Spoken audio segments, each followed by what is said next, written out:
Lecturas Asombrosas es presentado por Lectores en Tránsito. Aquí no nos importa el género, época o autor de un texto, siempre y cuando se convierta en una lectura asombrosa. Desde este momento, te dejamos con Ángeles Barrera y asombrosos invitados por Radio USEC.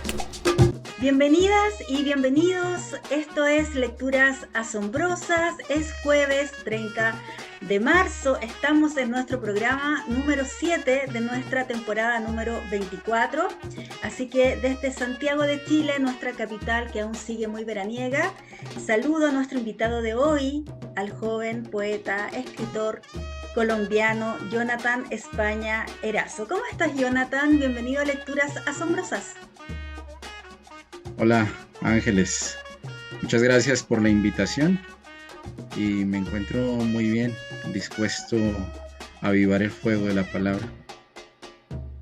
Vamos a conversar contigo sobre tu último poemario, tu nueva publicación, ¿cierto?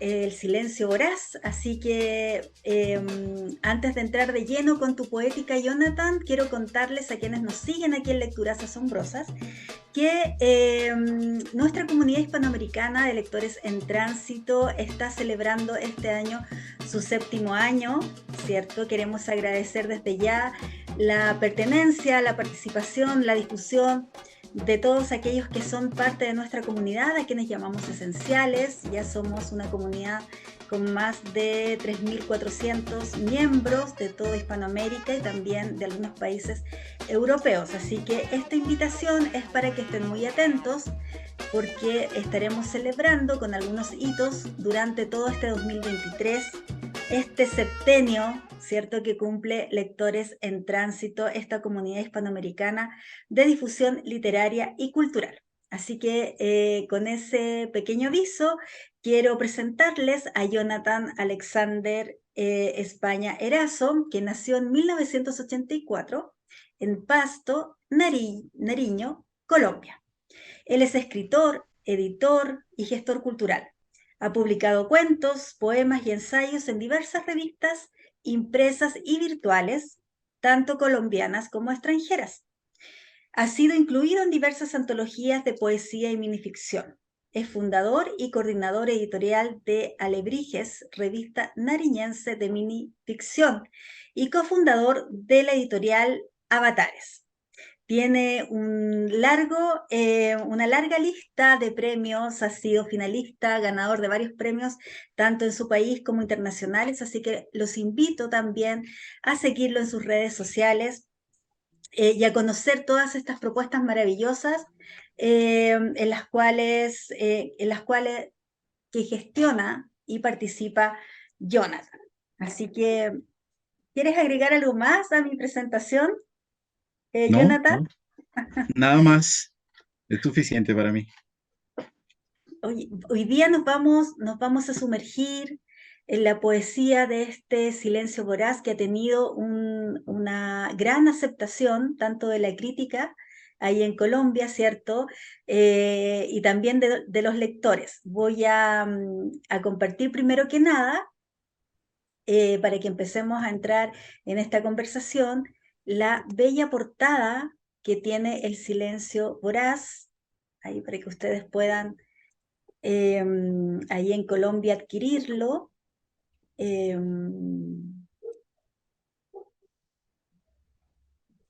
Ahí está. Miren qué hermosa portada. El silencio voraz. Ahí está. Jonathan, el silencio voraz fue semifinalista en el Premio Internacional de Poesía Paralelo Cero el año recién pasado. Propones en esta reunión de poemas aforismos, encontramos haiku y prosa poética. ¿Qué temas son los que rompen tu silencio poético? Bueno, en relación a tu pregunta, Ángeles, yo pienso antes que nada en el silencio como lo dimensionó Pizarnik, o sea, rodeado de una espesa y asfixiante capa. Y en esa espesa y asfixiante capa, el silencio se convierte en una materialidad casi tangible para cualquiera de nosotros. Nos asomamos a un vacío y ese vacío, que puede ser sugerente y enigmático, también puede trazar el abismo hacia un vacío físico que está abocado para quienes escribimos a la página en blanco. Eso quiere decir que el vacío, el espacio en blanco, incluso la distribución espacial, la tipografía, la fragmentación poética, son ecos del silencio, en este caso de mi silencio poético. Pero también los silencios del texto proyectan diálogos que se ocultan tras la palabra. ¿Y qué hago yo? Explorar esos silencios, los textuales, para de alguna u otra manera dimensionar una estética que me permita adentrarme al tejido enigmático, donde puedo encontrar significados e incluso palabras latentes. En ese juego de latencias, lo que yo hago es ocultarme en el lenguaje. Y si yo me oculto en el lenguaje, hay un mundo escondido tras las palabras, un mundo que como escritor, más que como poeta, debo descodificar. Entonces sigo un proceso y en ese proceso identifico métodos para hacer oír el silencio en un poema, por ejemplo. Elementos que confluyen en una estética silente. Y recuerdo a una escritora que se llama Amparo Amaros, y ella plantea que esa estética silente, que fue vital para la concepción del libro y de cada uno de los poemas, permitiera trazar que el silencio se hace oír, curiosamente se hace oír, cuando se intenta eliminar los recursos retóricos en un texto, dice Amorós, por ejemplo. Eso significa suprimir los elementos ornamentales. Entonces, ¿qué hago yo? Me alejo del artificio, me alejo del ornamento para escuchar el silencio, ese silencio que, como bien lo dije hace un momento, se hace oír. La desnudez, eso es lo que sigue.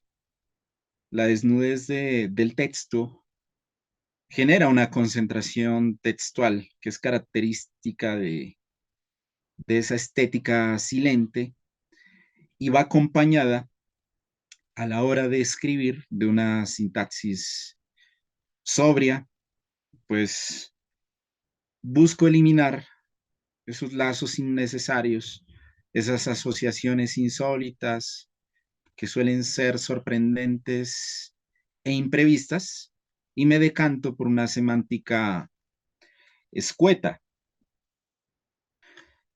Entonces, ¿qué voy logrando? Que ese silencio poético, el de mi exploración, se fragmente por lo minimalista. Entonces, busco jugar con el carácter fragmentario de la idea, y para eso me ha servido el haiku, la instantánea, lograr captar el momento, materializarlo.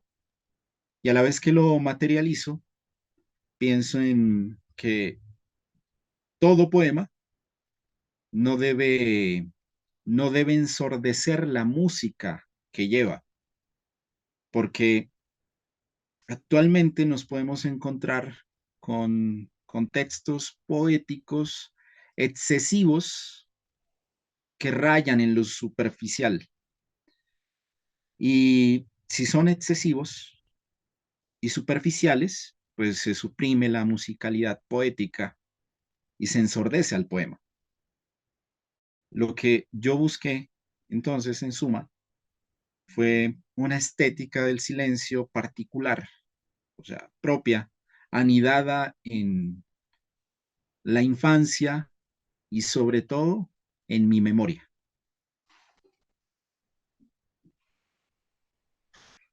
Jonathan, me encanta que te definas así, que definas así Silencio Voraz, porque es lo que encontramos en estos fragmentos. Divides el poemario en 6 fragmentos, en que podemos visualizar lo que tú dices, esta estética silente, ¿cierto? Que va desde la infancia y tus memorias. Hay unos poemas hermosos ahí dedicados a tu mamá, a tu abuela, que son uno de mis favoritos. Eh, Siguiendo esta línea argumental, ¿cierto? De esta estética minimalista, de este buscar el silencio sin artificio, eh, ocultando en el lenguaje, ¿cierto? El silencio poético, me llama la atención que el poemario esté dedicado, perdón, a Blanca Varela, esta poeta peruana. ¿Sigues en la senda surrealista de Blanca en este poemario? Bueno, en relación al poemario, debo decirlo, pertenece a la colección Animal, es una colección de poesía en homenaje a Blanca Varela, que desde Abisinia se, se plantea. Entonces, puedo, puedo decir, eso sí, que gracias a Blanca Varela puedo tener una medida exacta y una dimensión precisa, porque con Blanca Varela uno se encuentra no solo con el riesgo, sino también con un espacio que es el poético, que puede convertir al poeta en un productor de fuegos artificiales sin más fondo que la oscuridad de la nada. Pero en cambio en Blanca Varela, eso lo aprendí gracias a la instrucción de mi editor y maestro Freddy Yeset, codirector de Abisinia Editorial, que Blanca Varela se conecta con cada una de sus obsesiones, con cada una de sus conexiones memorísticas y a partir de ellas plantea una estética diferente, radical, incluso contradiciendo a sus obras anteriores y por lo tanto completándolas en un audaz juego de antítesis, como puede ser la memoria. Esta forma de encarar el trabajo poético es el producto de un encuentro frontal con la vida. Y así es como yo he enfrentado la poesía a través de la vida. Ahí es cuando puede aparecer una lucha inflexible con eso que algunos llaman estilo. Entonces, mi estilo propiamente no es el de la extensión del verso ni la extensión prosística, sino más bien estoy ante la contención. Recorro la alegoría y un tema que a mí me ha marcado por el seno matriarcal de donde provengo, que es el de la maternidad, desde una entrada tradicional que concentra en sus pliegues la agudeza del dolor y del silencio frente, por ejemplo, a lo que me enfrenté hace muchos años, que fue la muerte de lo más amado, en este caso que era mi abuela. Gracias a esa contención de las palabras, uno puede volverlas inequívocamente atroces, pero también exactas. Entonces, este cometimiento con el lenguaje, uno lo puede trasladar a la hoja en blanco y a través de la hoja en blanco nombrar el dolor, hacer catarsis y a partir de ese laberinto de imágenes y significados que pueden surgir, se hace otra forma de memoria, que es ya concentrada en el símbolo, en elevar la expresión poética a otras formas denotativas de lenguaje. Pero ¿cómo uno lo logra? A través de esa resignificación de lo que puede ser la vida, de su fisiología, de su idea, de ese enfrentamiento eh, que a la vez coincide, que es el bios y el logos, dice Paul Ricoeur. O sea, hay un pacto de la fisiología y la idea, que no es sino la propia vida, la imaginación, el dolor, la felicidad, utilizan entonces la forma del símbolo para morir con él y de una u otra manera renacer como, como metáfora y a la vez como experiencia humana. Jonathan, ¿qué te parece si vamos, a medida que vamos contigo desestructurando, ¿cierto?, este poemario, vayamos también deleitándonos aquí en Lecturas Asombrosas con estos poemas? ¿Qué tal si partimos de atrás hacia adelante? Ya que mencionaste a tu abuela, ¿cierto?, a tu mamá, ¿por qué no empezamos por el fragmento que se llama Abracé los hombros de una hoja? Sí, perfecto.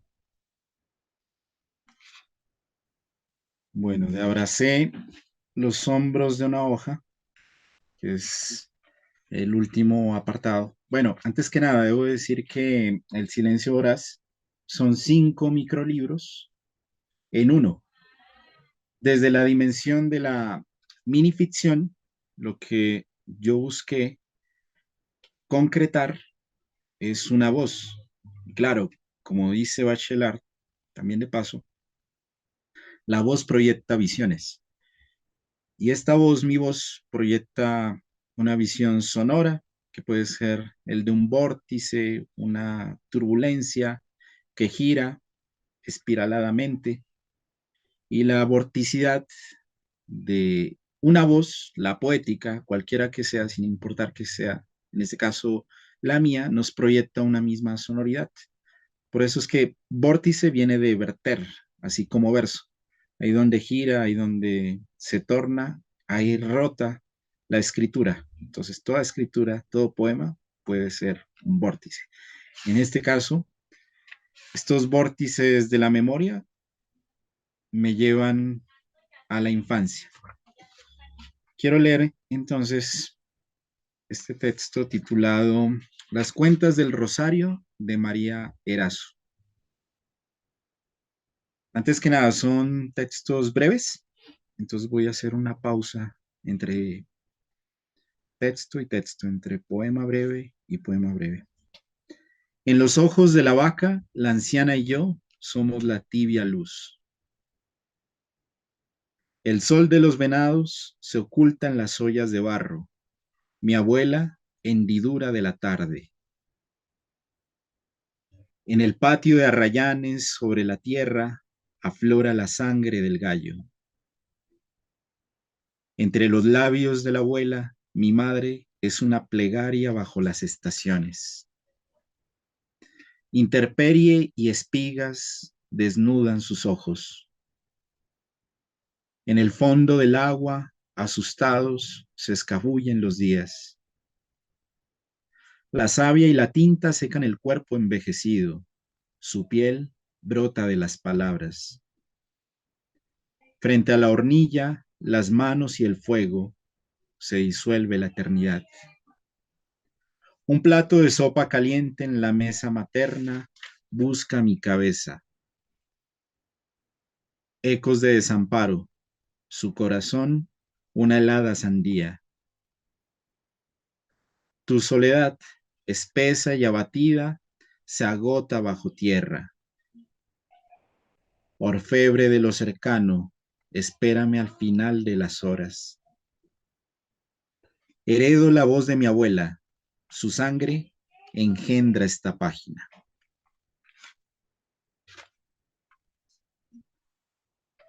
Bueno, y podemos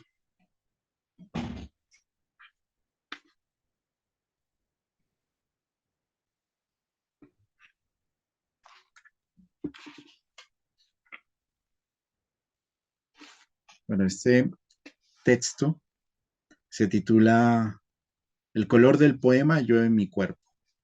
También son poemas breves. En su boca esqueletos de colibrí trazan la ruina. La música, larga y pesada, rumor de lo extraviado. Vengo del vientre de la borradura que huye en la quietud. Tras el vestigio nace el tañido de lo blanco. Las raíces del desarraigo brotan de mis pasos. En las orillas de esta hoja presencia el milagro ante la mirada de los santos. Nuestro destino es el conjuro del árbol que desmadeja la partida. La edad del grito avanza adentro, me signa el camino. Soy una página furtiva, fisura del invierno. En la sed, la herrumbre de la lengua descubre lo que la luz oculta. El color del poema llueve en mi cuerpo. Gracias, Jonathan. Una de las frases que me llega profundamente cuando hablas de las cuentas de tu abuela es aquella que se refiere a que su piel brota de las palabras. Este mini libro, que es con el que se cierra El silencio voraz, es el más personal de los 6 fragmentos. Me gustaría que nos saliéramos un poquito de la poesía y que nos contaras cuál es el recuerdo más atesorado por ti de estas dos grandes mujeres en tu vida, tu abuela y tu mamá. Bueno, puedo, puedo decir que a través de ella se hace un lugar y ese lugar para mí es el mundo. Los recuerdos que, bueno, que tengo de mi abuela, mi madre aún vive, eh, son experiencias contadas por voces ajenas, es decir, que a través de ellas nace para mí la literatura. Entonces, con sus voces, con sus historias, con esas voces también de paso lejanas que ellas traían en el entramado de lo que me contaban, se asegura un lugar y al recrearse lo ajeno, se plasma y empieza para mí a surgir el tiempo, el lugar, o sea que a través de ellas aprendo a conocer el mundo y también, ¿por qué no?, el universo. Entonces, junto los vestigios de esos recuerdos, los testimonios de, de cuando yo era niño frente a esas ficciones, que son un juego de espejos en torno a un fulgor, el fulgor de la palabra. Hay certezas que se empiezan a esculpir en las voces. Entonces, ¿qué certezas son las que se esculpen en las voces? Pues la intuición del instante. Y que a través de ese instante nos imitamos a nosotros mismos y cómo de esta manera adquirimos nuestro propio nombre en mi núcleo familiar.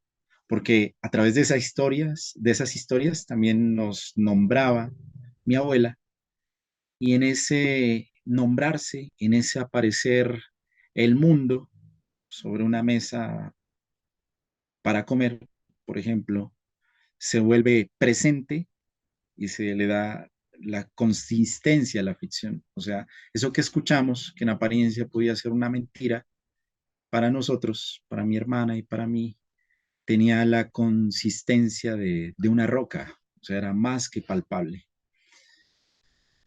Eh, También, gracias a mi abuela y también, de paso, a mi madre, pude adentrarme a lo enigmático, o sea, a, a las historias de fantasmas, a esa mesa de comer, que era para mi abuela el origen de la palabra. O sea, me estoy relacionando con todo lo originario, con todo lo que puede ser el mundo, con toda la compulsión de instantes que crean el tiempo, pero es una compulsión de ficciones. Y esos instantes vienen del pasado, es decir, que son instantes desaparecidos. Y hay una sinfonía. Recuerdo a Bachelard cuando refiere que cuando uno está contando una historia y una sinfonía de instantes. Y en relación a mi abuela, a las historias que nos contaba también mi madre, aparece el ritmo, las voces, la cadencia, lo que cae. Entonces hay en sí una sinfonía general. Para mí, eso fue una experiencia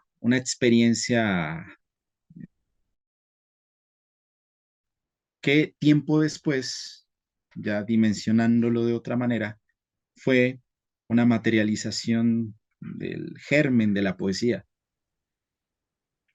y, y también de esos otros fantasmas que la atestiguan, porque la poesía se hace a sí misma a partir del silencio que la rodea, porque el mundo continúa resonando y eso sucedía tras los silencios de mi abuela al contar una historia. Un presente con duración, que era un pasado constante, un sentimiento metafísico que surgía en el instante del relato. Y el secreto del tiempo, que no es sino el secreto del relámpago, el que uno encuentra en esas historias contadas por los abuelos. Entonces, quien me acerca, y esa es la experiencia que yo más recuerdo en relación a mi abuela, que me acerca a la literatura, pues es ella a la hora de aprender el idioma de ese otro reino, que es el de la palabra.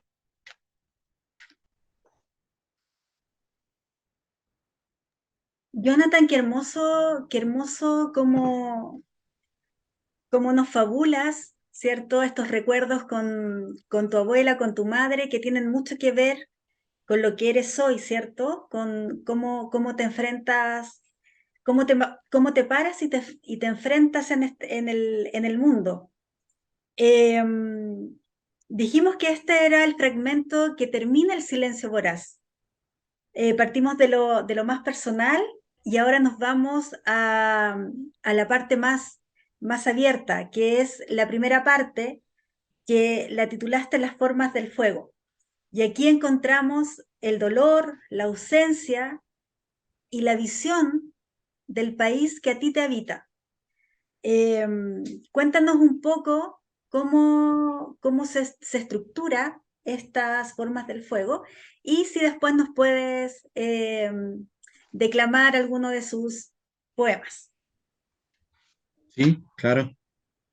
Bueno, las formas del fuego tienen que ver con las lenguas. O sea, para mí, el dolor y la ausencia son, son lenguas que componen mi paisaje. Y sin pretensión de definir qué es la lengua o qué es el paisaje, hay una materialidad del dolor que, que busca situarse en los intersticios de lo que hemos vivido como, en mi caso, como colombianos, para quienes están en este país, con quienes vivo, con quienes cohabito, y desde la reflexión y la escucha, ese paisaje, que puede ser el dolor, que puede ser la ausencia, se enlaza a lo que yo escribo. Y la voz, y esa voz que resuena, que puede ser la voz país, se extiende en un apaisado inquietante. Entonces, ¿qué he hecho? Pues ubicarme bajo la piel de ese paisaje, ahí donde la página se abre a un ensamble polifónico, porque no hay que desconocer las otras voces, porque puede percibirse la voz como una materia fugaz, pero gracias a esas voces, las palabras tienen piel. Entonces, puedo pensar ese paisaje desde una forma, por eso el título de este primer microlibro que da inicio al silencio voraz, las formas del fuego. ¿Qué hay después del fuego? ¿Qué hay a través del fuego? Pues hay un lugar destinado y domiciliado a la mirada, y también podría pensarse que es un lugar destinado al destierro, pero el destierro no se entiende como una exclusión, sino el destierro se traza como una tierra sin límites. Así es como yo pienso el fuego, una tierra sin límites, porque nos permite el desplazamiento, el deslizamiento de una forma a otra a través de la mirada. Entonces, el paisaje del dolor y el de la ausencia son un asunto de materia visual, de materia de escucha, en sí, de la materia de los sentidos. Y a partir de los sentidos, pues se suspende las pertenencias, se suspenden eh, las reservas y aparece la posibilidad infinita de poder crear, por ejemplo. En esa medida, a través de la capacidad de creación, yo pensé desde esos dos paisajes que he enunciado, este poema que se titula La fuga. Descienden de las ramas, bajo el cielo asustado pierden sus nombres, Ca- caminan para detener el éxodo de la tierra, una bandada gobierna sus pies, de cada tramo que recorren les queda el aire en la arena del mar. Las aguas reciben el grito de una luz reciente y la lluvia no alcanza la sangre. Los veo venir con el luto de los peces sobre la línea de flotación. Frente a mí, sus cuerpos tienen el verdor de la huida. Busco a una madre para preguntarle el significado de los difuntos y su paraíso. Me veo desnudo entre sus brazos. En ellos aún existo. Olas de humo me convocan en otras presencias. Me ven del lado donde la figura de mi padre arrastra el ruego y la fatiga. En su memoria, una grieta es la frontera. Jaurías de árboles sepultan el viento. Escribimos sobre nosotros, sobre el encuentro primero.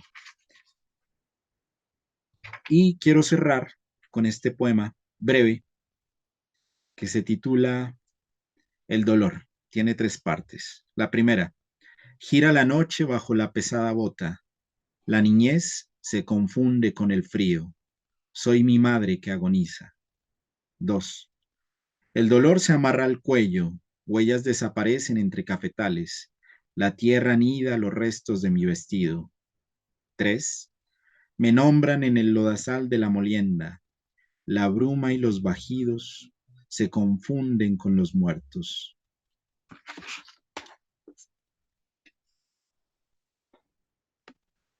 Gracias por ambas lecturas. Estoy pensando, eh, o sea, no estoy pensando, sino que te imagino eh, en este proceso de escritura con todos los elementos que para ti son esenciales, ¿cierto? Al momento de hacer de generar esta poesía, eh, esta cosa minimalista, ¿cierto? Donde el lenguaje eh, evoca también lo que no se dice, lo que no dices. ¿Cómo, cómo decides tú, Jonathan? eh, ¿Cómo vas tachando lo que para el lector va a ser silencio en el poema? No sé si se entiende mi pregunta. Sí, sí. Es que pienso en, en el ejercicio de, de escritura de un poema, que es también una forma de manifestar una postura, de decantar el mundo a través de lo que la mirada de quien escribe conlleva. Y de manera inevitable es una tarea discriminativa. Watanabe, Watanabe plantea que el ojo tiene un arbitrario criterio de selección, porque, dice él, obviamente hubo más paisaje alrededor, pero ¿qué sucede? Que uno se detiene, hace que el ojo se detenga en una parte de ese mundo, y esa parte de ese mundo también está contenida en el silencio. ¿Y qué hace el silencio? Pues el silencio al lado del mundo, pues condiciona las experiencias, las memorias e incluso las obsesiones. Y aparece la voluntad contemplativa. Mm, Rilke, en las cartas a un joven poeta, alude a que su vida cotidiana le parece pobre y, y le parece pobre en principio porque no es lo bastante poeta para encontrar las riquezas que esa vida contiene. Pues para los creadores, dice él, según recuerdo, nada es pobre y no hay lugares pobres ni indiferentes. Pues entonces, ¿ante qué nos encontramos? Ante los ruidos del mundo, el tesoro de los recuerdos y lo que permite generar el espíritu. El silencio, en esa medida, son las imágenes del poema que se habitan a sí mismas, aunque de manera informe, fragmentada, en mi caso a través de la memoria, y es tarea de quien recuerda echar mano de su imaginación para recuperarlas. Así es como planteé este libro. También es tarea de quien lo lee poder recuperar esa parte de, de lo que para mí fue una memoria inagotable. Mm. Entonces, parto de una misma ubicación geográfica, que es el lugar que siempre he habitado, el sur de Colombia, y a través del verde, eso para mí es una forma de la infancia, transformo la geografía de mis recuerdos, la vuelvo densa y creo, como lo decía en torno al paisaje, otra forma del paisaje que puede ser mi memoria. Entonces, ¿qué es el silencio para mí? El silencio, lo voy a resumir de esa manera, el silencio es el paisaje de mi memoria, con sus satisfacciones, con sus amenazas, y es algo que nunca se acaba. Y que trabaja muy bien en el segundo microlibro, que está lleno de imágenes lo titulas Un relámpago sepultado en un jardín, ¿cierto? Pero está Sí, llena de imágenes. Aquí también encontramos el poema que da título al poemario, ¿cierto? El silencio voraz, pero que está lleno de imágenes de lamentos, de mareas, de presencias y de fugas. así es. Eh, en relación a ese microlibro, pues eh, he pensado, he pensado que puede existir una perspectiva no solo lingüística, sino la de la pluralidad de lo voraz. Entonces, ¿qué implica la pluralidad de lo voraz? Pues implica no solo los lamentos, sino también las presencias que nos habitan, que bullen en un mismo tiempo, en un mismo espacio y en unas mismas bocas, nuestras bocas. Cuando los tiempos, los espacios y las bocas aparecen, son fragmentarios. Así los pensé. Son ondulantes y hay resacas de fragmentos y la totalidad no puede ser totalidad sino a través de las continuas rupturas. Un poema en principio no es único ni apropiable porque está siendo escrito. La poesía, entonces, sí puede ser presencia, puede ser paisaje y puede ser poema. Y en esa voracidad que es la poesía, porque así tal como la planteo, la voracidad es la que busca posicionarse en varios lugares a la vez. Se hace lugar, se devora a sí mismo a través del lugar. Pero acontece una geografía inédita, que sería la geografía inédita del recuerdo en quien lee.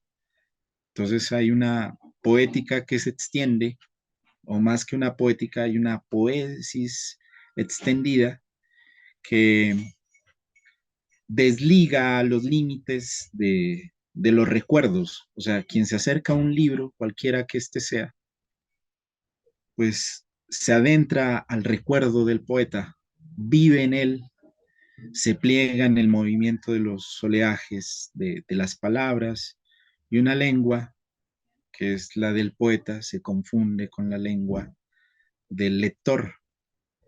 ¿Y qué surge ahí? Pues surge fulgurante y también frotada la poesía.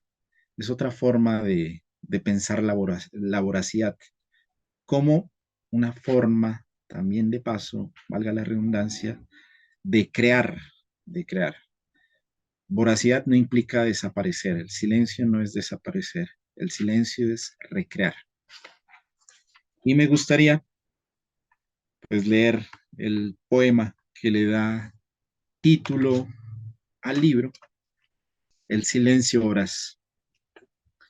Una canción resplandece en la noche, su melodía cruje entre las grietas. En suspenso estallo en sílabas, en espejos que desgarran el gesto y el abandono. La música nace y muere en mí. A punto de ser canto, renuncio a las 7 soledades. Acojo todo comienzo, toda penumbra que se detiene en los ojos del felino. Después de lamer su pelaje, me revela en un poema el secreto. Busca la armonía, doncella despedazada. El silencio voraz hiere la página. Y cierro con este poema que se titula Tabla de Mareas, que tiene 6 partes. Primera, este está dedicado al poeta ecuatoriano, gran amigo mío, Roy Sigüenza. 1.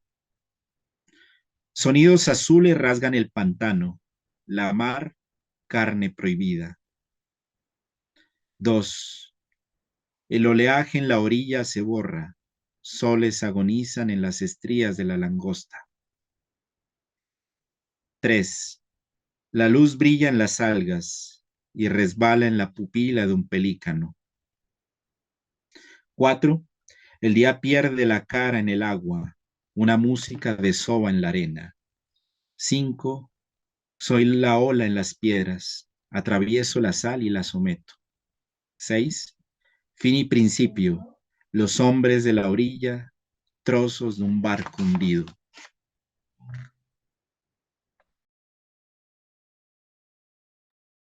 El final del silencio voraz es tremendo.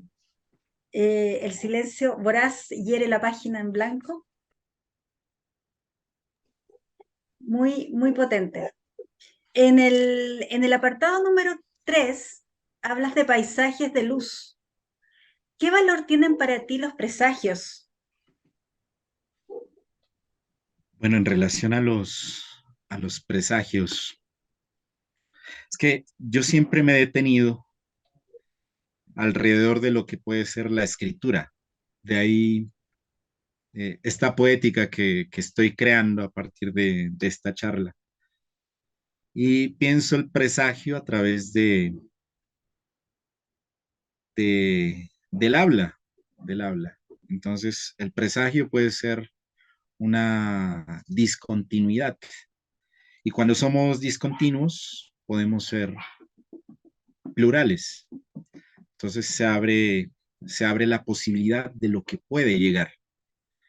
Y no se fundamenta en el predominio del futuro sobre el presente o del pasado sobre el futuro, sino en la coexistencia de lo que pueden ser los tiempos. Pero yo pienso en esa discontinuidad. Entonces, ya en este momento podemos estar pensando en el futuro, pero después podemos estar pensando en el pasado, que es el presente.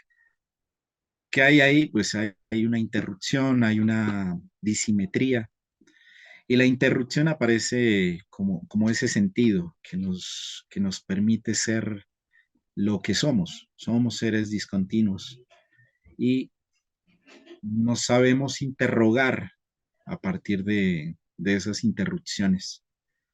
No como una totalidad, sino como una ruptura. Por eso es que son o sea, son muy importantes los desvíos en el habla. Es decir, mientras estoy conversando con alguien, dialogo sobre un tema amoroso, pero de un momento a otro puedo estar hablando de Shakespeare acerca de la tragedia, del amor y de lo que implica esa desgarradura que hay en el sentimiento. Entonces, los presagios para mí son importantes por esa discontinuidad que ofrecen para el recuerdo, para hacernos posibles, para poder habitar entre espacios y tener la dinámica de- del cangrejo, ¿no? O sea, el cangrejo hace de su andar una particularidad, es decir, tiene que avanzar y a la vez que avanza tiene que desviarse por X o Y circunstancia. Y así en ese andar de cangrejo lateralmente, avanzar de costado, desviar el recorrido, no yendo directamente, sino estar a la deriva, es como los presagios en la escritura logran ser un camino y, y una forma de sostén de eso que nosotros somos. Entonces, hablar de escritura, por eso lo digo, es para mí plantearme una poética. Ahí en el desvío encuentro siempre la respuesta. Gracias, Jonathan. ¿Nos vas a deleitar con uno de los poemas de ese Sí, microlibro? sí, estos micropoemas tienen la estructura del haiku. Mm. tienen la estructura del haiku, pero no son haiku, porque el haiku tiene otras características y particularidades que de las que yo no quise hacer uso porque no tengo la habilidad concreta para crear un haiku contundente como los de Basho. Así que creé estos poemas breves. Voy a leer los primeros cuatro. De la sección Esperas de Paisajes de Luz. Sí. Luz de abril sobre el lomo del caballo. Carta de otoño. Luz de abril sobre el lomo del caballo. Carta de otoño. En el cuenco, la cabeza de un gato bebe su sombra. En el cuenco, la cabeza de un gato bebe su sombra. Sol entre lluvia, colores perdidos en el pantano. Sol entre lluvia, colores perdidos en el pantano. Una rana azul huye silenciosa. La tierra la espera. Una rana azul huye silenciosa. La tierra la espera. Hoy la del gato me maravilla. Gracias. Sí, es mi favorito del haiku. Recordemos que estamos aquí en Lecturas Asombrosas, estamos con el escritor, gestor literario y poeta Jonathan Alexander España Erazo. Estamos desestructurando su último poemario, El silencio voraz, que fue publicado en diciembre del año 2022 por Abisinia Editorial, ¿cierto? Ahí en Bogotá. Y él generosamente está leyéndonos ahí con su voz, en voz alta, estos poemas que él ha, ha estructurado en esta forma de microlibros, con estos poemas que van desde lo más macro a lo más personal. Nosotros iniciamos esta conversación al revés. En el cuarto microlibro que tú titulas Las palabras son un tigre blanco, mi curiosidad va en cómo nace esta metáfora. Las palabras son un tigre blanco. Bueno, esta metáfora nace esencialmente a través de dos poemas. Uno de Blake, que se titula El tigre, y un poema de Borges titulado El oro de los tigres. El, bueno, el tigre de Blake, eh, a ver si lo recuerdo, dice, tigre, tigre, ardiente resplandor en los bosques de la noche, ¿qué mano u ojo inmortal pudo delinear tu terrible simetría?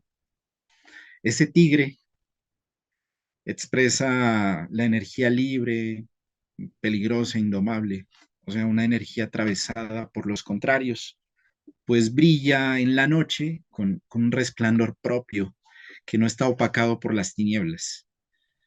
Y al mismo tiempo, este tigre que devora y acecha está relacionado con algo que necesita para saciar eso que le permite ser, o sea, que le permite nombrarse como tigre. Eso pasa con el tigre de Blake.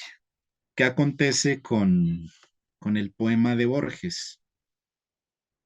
En el poema de Borges hay una alusión a ese tigre de fuego de William Blake, pero también a esos hermosos colores, dice Borges, que solo quedan. Entonces, la vaga luz, la sombra y el oro del principio. Para mí, la escritura es un tigre blanco, por ese enfrentamiento con él en la página en blanco, por la voracidad, por, por el sometimiento ante su mirada, que es encantadora. Y ese sometimiento puede ser una denuncia y a la vez una posibilidad de salvación cuando uno se siente como presa. Cuando estamos frente a la página en blanco, tenemos la denuncia y esa posibilidad de salvación, pero hay una mirada alternativa que es la del lector, desde la literatura, desde la inocencia, de modo que ya no es ese mismo tigre terrible de Blake, sino que puede ser un tigre otro. Es decir, que la escritura, la literatura en sí, enfrentada como un tigre en la página en blanco, nos da la posibilidad de enfrentarnos a lo terrible, pero también de salvarnos a través de él.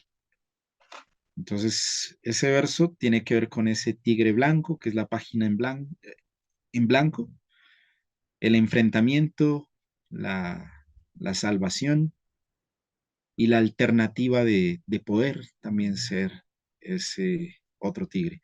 No la presa, sino el fuego.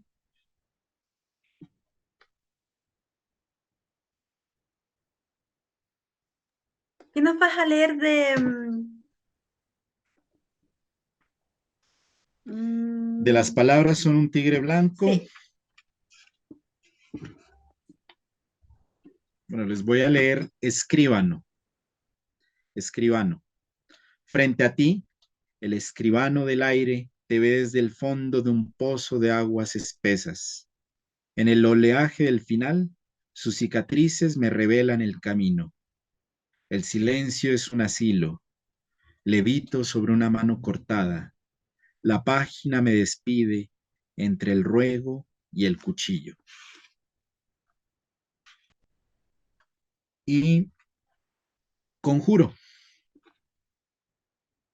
Llueven palabras. Las nubes señalan al ciervo. Gallinazos descienden como niebla. En esta hoja, el cántaro y los huesos. Solo ruegas que en la mitad del poema la muerte no se asome.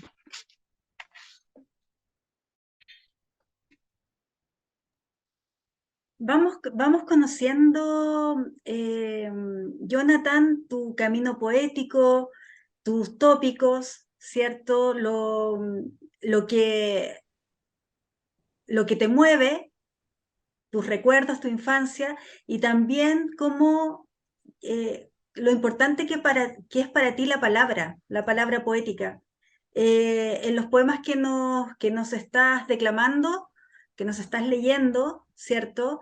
Descubrimos esa forma tan bonita con la cual tú te relacionas con la palabra y el lenguaje, que es la forma distintiva, ¿cierto?, de diferenciarte de otros escritores y de otros poetas.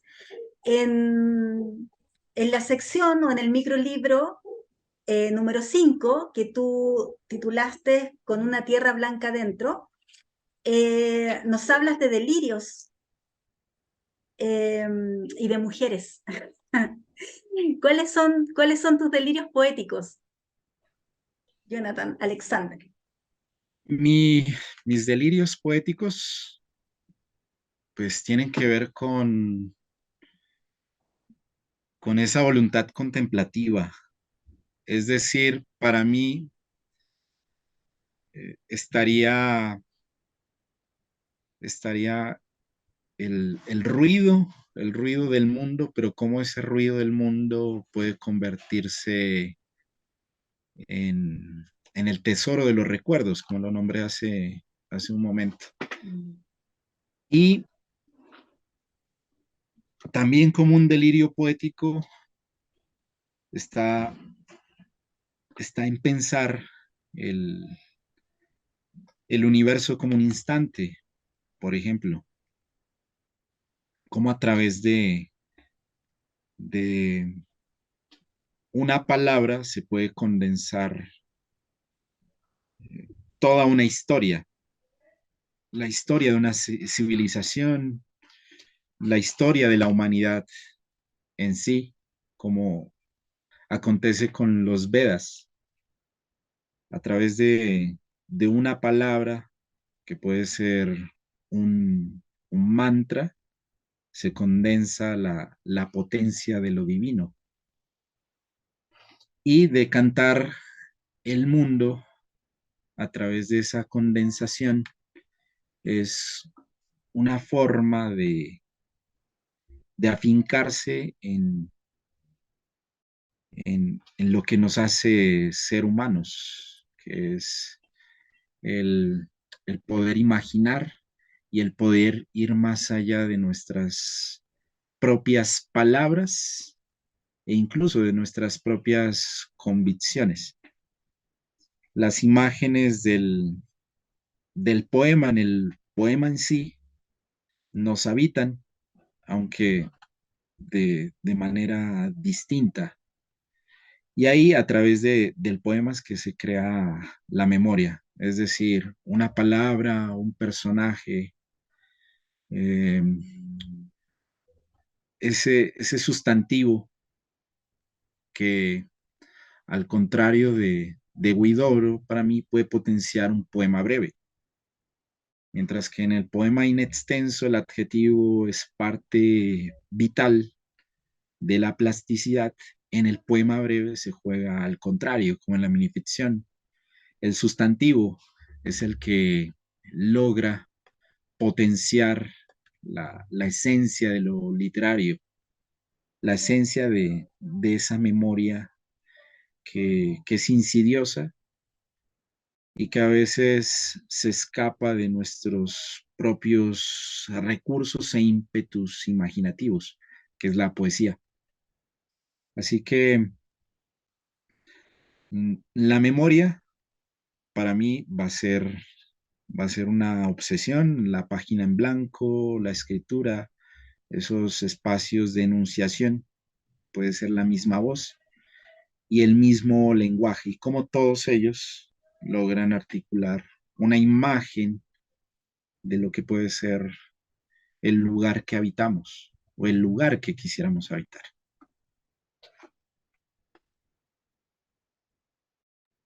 Qué hermoso, Jonathan. ¿Qué nos vas a leer de Con una tierra blanca adentro? Listo, con una tierra blanca adentro, les voy a leer Jaguar. Jaguar. La claridad invade el sendero, su incandescencia ruge en la arboleda. Me rodean pisadas en un intervalo de resplandores. Crepita la hojarasca y las tejas de barro arden. En el fulgor del vértigo, el animal se lanza sobre mi cuello. Soy una presa antigua entre los colmillos de la luz. Escribo sobre lo fugaz. Intento ser la palabra y la herida. Y cierro con delirios del poema. Las hojas de los días descifran el aliento del destierro. En la espesura, sus fauces te anuncian el origen de la noche. Tesoros se pierden en el destello de la luna en el agua. Aún así, no esperes que, en sus ojos, luz entre la maleza, aparezcan los delirios del poema. Él no anuncia el misterio a los náufragos de la mañana.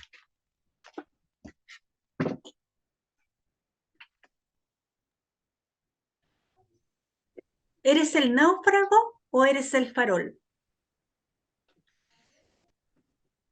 ¿El náufrago o el farol? No, soy el náufrago. Sí, me asumo como él.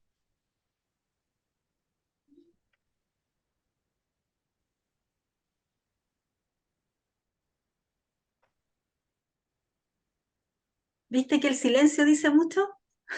Sí, sí, habló el Preguntaba, silencio. habló el silencio, sí. Lo preguntaba porque en alguno de los pasajes del libro hay una definición de poesía, voy a abrir comillas, que dice que es el pez que tiembla en la luz del farol. Sí. Entonces, por eso te preguntaba si eras náufrago o farol. Sí, soy náufrago, soy náufrago. Entonces, Ajá. si lo pienso en este momento, hay una, hay una vinculación con lo que se nombra y con lo que se nos escapa, como, como esos versos que acabaste de leer. O sea, naufrago en ellos, porque hay una experiencia sonora del mundo. Cuando tú los leíste, el mundo, el poema se hizo en mí. Y puede ser una forma singular de pensar esa vinculación del náufrago con la escritura, ya que en ese principio imaginado, hecho de agua y tierra, ¿no? El náufrago, agua y tierra, se experimenta la misma raigambre de lo que sucede a la hora de escribir. Entonces, ¿qué tenemos? Tenemos la hoja en blanco y naufragamos en ella, pero siendo tierra, porque las palabras son las que logran asirnos a ese terreno etéreo que es el blanco, y en medio de las palabras, en medio de ese abandono que ellas pueden convocar, surge, surge el paisaje, surge la extensión de lo que nosotros queremos ser y empieza a surgir a través de la página, ¿no? A brotar. Entonces la página sería eso, sería vida y también un deslumbramiento por lo que la literatura en sí, la poesía en sí, vincula en nosotros. O sea, experimentamos el principio y el final en lo que escribimos, en lo que leemos.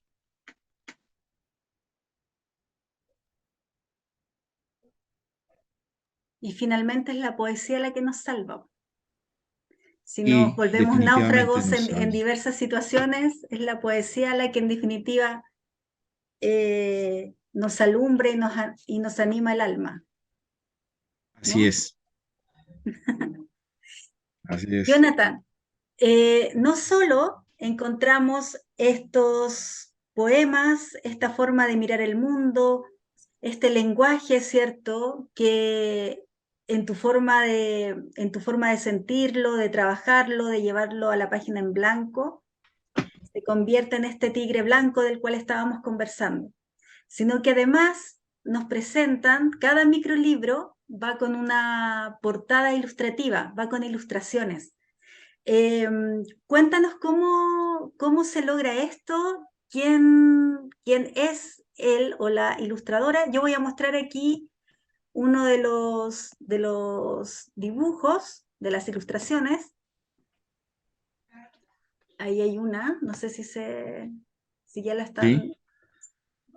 sí, se ve. Voy Bueno, a antes que nada, ¿viste? Es hermosa.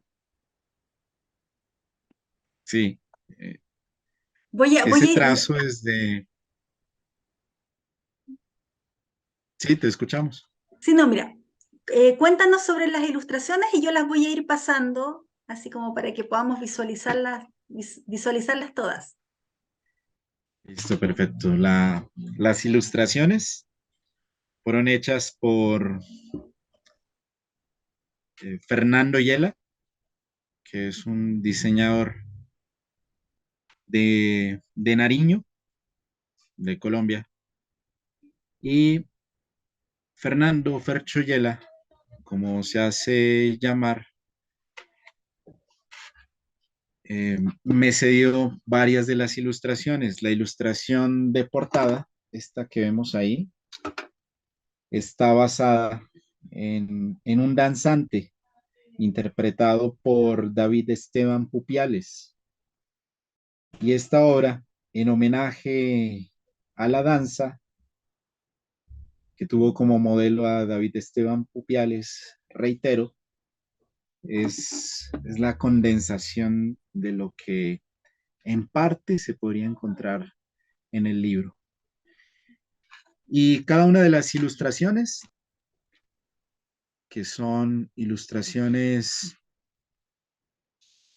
eh, hechas Mira, electrónicamente, sí, ahí sí, estoy ahí mostrando tenemos la la portada. portada para que la puedan apreciar, que es un nivel de detalles increíble y es un Sí, así danzante. es. Sí, es un danzante. Y las ilustraciones internas que están a una sola tinta Sí, también son voy por ellas, voy hechas por ellas. por, sí, perfecto, son hechas por Fercho Yela. Sí. Mira, Y esta es hay la una, segunda. Voy a pasar rápido para que podamos verlas todas. Mira esa, qué mm, hermosa. si proyectamos, no estás proyectando, Ah, espera, un momento, un momento, un momento. listo. Yo aquí fascinada mirándolas sin proyectarlas, pues, para que veas cómo me emociono. Ahí está. Esa es la tercera de las ilustraciones. Ahí.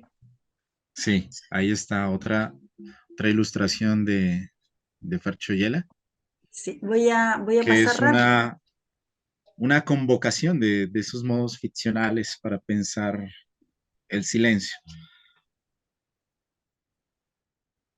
También Voy a pasar. debo destacar que el diseño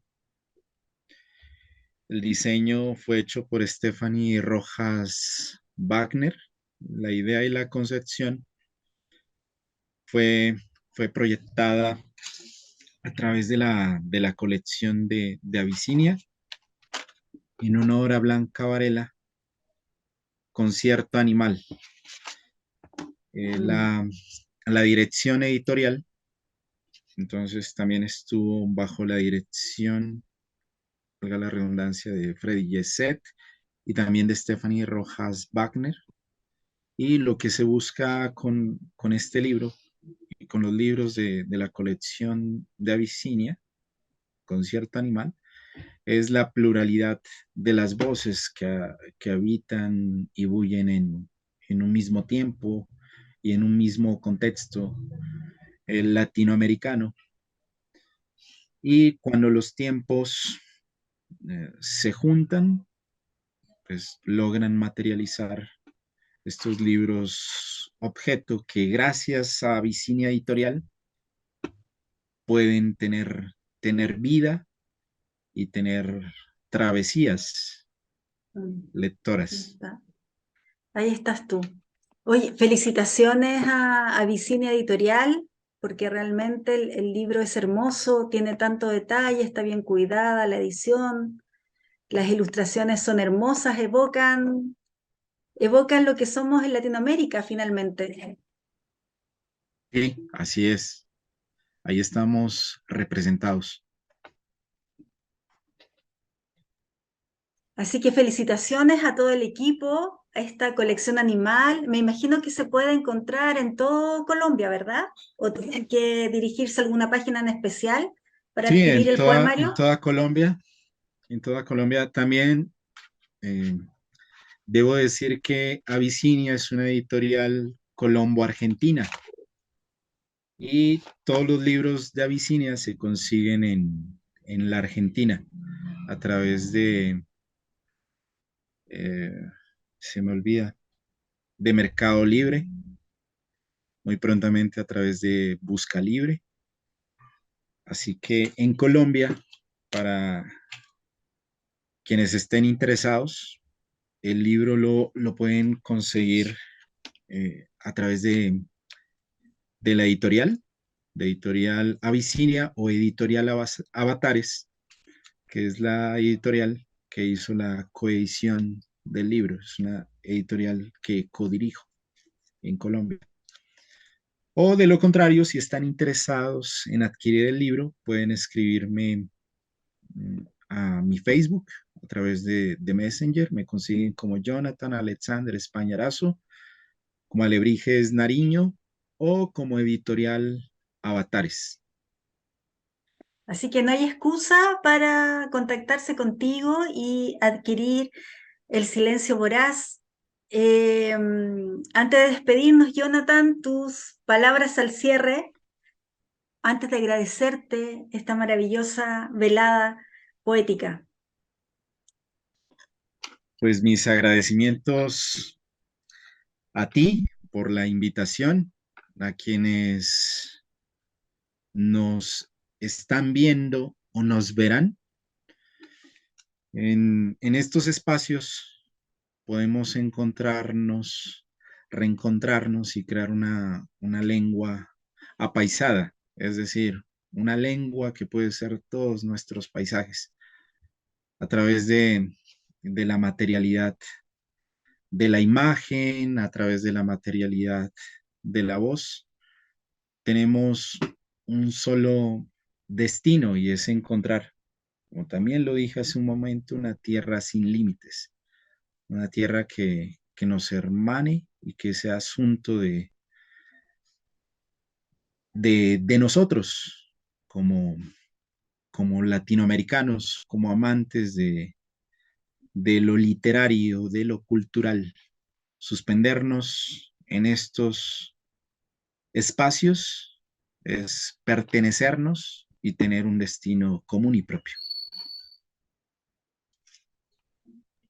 Gracias, Jonathan Alexander España Arazo. Quiero agradecerte por el tiempo que has brindado aquí en Lecturas Asombrosas.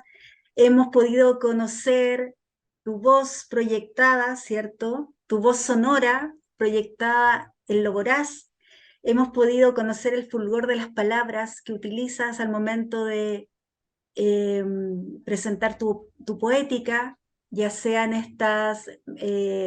estos mini libros, en estos haiku, que no son haiku, en estos aforismos, encontrarnos contigo a través de las metáforas. Es casi una clase magistral de lo que es tu poesía, y eso me tiene muy contenta, que Lecturas Asombrosas sea este espacio de encuentro, ¿cierto? En torno, en este caso, a el silencio voraz, a la palabra fragmentada, a esta búsqueda de los paisajes, a esta poesía como ese pez, ¿cierto?, que alumbra el farol, en esta poesía en la que tú te defines náufrago, en esta página en blanco, tanto para agradecerle, o sea, tanto por agradecerte a ti y tanto por agradecerle a tu poética, que sigan habiendo aún más libros en esta colección animal, ¿cierto?, de Asivinia, y que aprovechen, estamos a puertas de los grandes eventos literarios a nivel latinoamericano. Pronto empieza la Filbo, ¿cierto?, en Bogotá. Después vamos a tener casi paralelamente también la Filba en Buenos Aires, así que los lectores que se encuentren ahí en esos espacios, que busquen a este editorial, que te busquen a ti también, a tus poemas, que busquen también tu trabajo como gestor cultural. Los animo a que sigan, a que se hagan amigos contigo en el Facebook. Participas en muchas actividades, animas muchas otras actividades, así que también agradecerte por eso. Desde Chile, Jonathan, admiración, gratitud, y que sea Lecturas Asombrosas, un espacio para que más lectores se acerquen a la poesía, y qué mejor que a esta poesía que nos habla, no sé, de paisajes de luz, de la palabra como un tigre blanco, y que nos lleva también a los poetas que te antecedieron, quizás a redescubrir a Borges, ¿cierto?, a Blake, a todos los delirios poéticos que te habitan.